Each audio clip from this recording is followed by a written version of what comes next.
The next part, though, is after you come to a potential solution, especially if it's a legislative one, you need to understand where the policyholders, the policymakers, the decision makers, are in relationship to the issue you've set as your goal.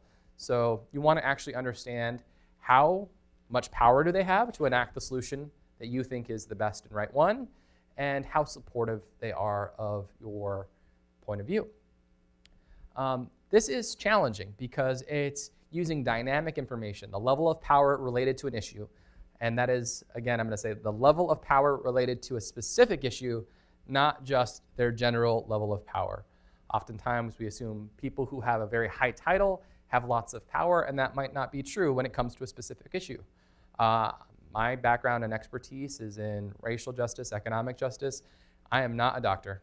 I don't know much about health policy, and so when there were healthcare decisions being made in the state legislature about healthcare policy, I turned to our local resident doctor who was in the legislature with me to help me understand.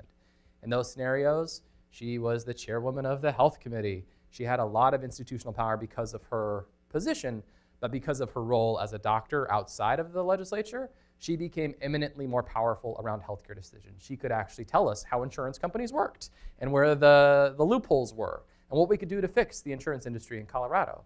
And that gave her a lot of power. So power isn't just about title, it's about the ability to achieve, the ability to move something forward. Having a doctor in the Senate allowed us to significantly move healthcare policy because she knew the ins and outs, and that gave her more power in the context of the legislature. When we talk about a power map, we're assessing both the level of support and the power that they have.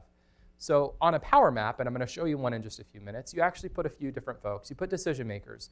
And these are the people or groups who can actually make the decisions to change or resolve the problem, not the people who can influence the process. These are the people who are sitting on the dais in a city council or sitting in a state house or state senate chamber or members of Congress who will push that button, who will vote yes or no, will say yay or nay, and actually will change the outcome. So you have to understand the problem, you have to understand the context, and then you have to understand where you're trying to influence the change to understand who the decision makers are.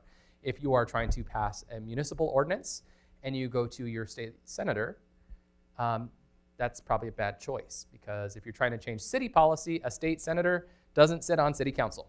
They have no influence on what happens on city council. They may have a relationship with someone on city council, but they're not the person making the vote, right?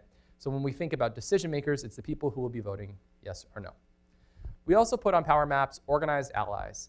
And these are people who are organized in support of our agenda, who share our worldview. And there are some keywords in here. Organized. Organized groups is the key word. This isn't just my friend Bob or my friend Sally who thinks I have a good idea, but it is actually maybe Resistance School and the alumni of Resistance School who thinks this is a good idea and are willing to put their time, energy, and resources into changing this. And they have relationships with those city councilors, and they're willing to exercise their influence over those city councilors to change their opinion. Right? It is about organized and groups of people, not just individuals.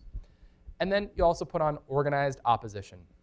These are people who are not just opposed, generally, tacitly, but they are actively investing their resources against you. They hold an opposing view, and they are the folks who are trying to kill your piece of legislation. They're the folks who are actually trying to undermine your campaign because they have a different set of values and beliefs.